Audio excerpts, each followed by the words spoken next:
Une première réussite pour le ministère de l'Intérieur à Mayotte, près d'un mois après le début de l'opération Wambouchou.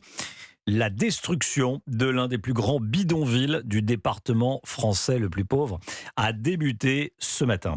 Initialement prévu le 25 avril dernier, les décasages, comme on dit, la destruction de cases, la destruction de bidonvilles, les décasages avaient été suspendus par le tribunal administratif. Mais depuis, deux nouvelles décisions de justice ont débloqué la situation.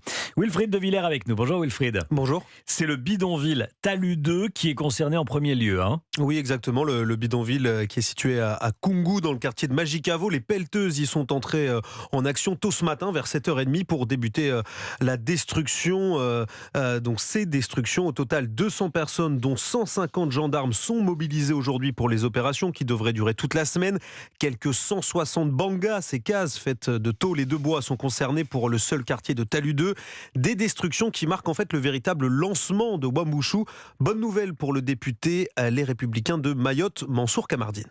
C'est un tournant dans cette opération qui consiste en fait à reprendre les territoires perdus de la République à Mayotte. Si nous avons un vœu à exprimer, c'est de souhaiter que tout ça se développe le plus vite et qu'on arrive enfin à permettre aux Mahorais de vivre mieux, en paix, paisiblement sur le territoire. Au total, ce sont plus de 1000 logements insalubres dans une quinzaine de périmètres différents qui sont visés par ces destructions.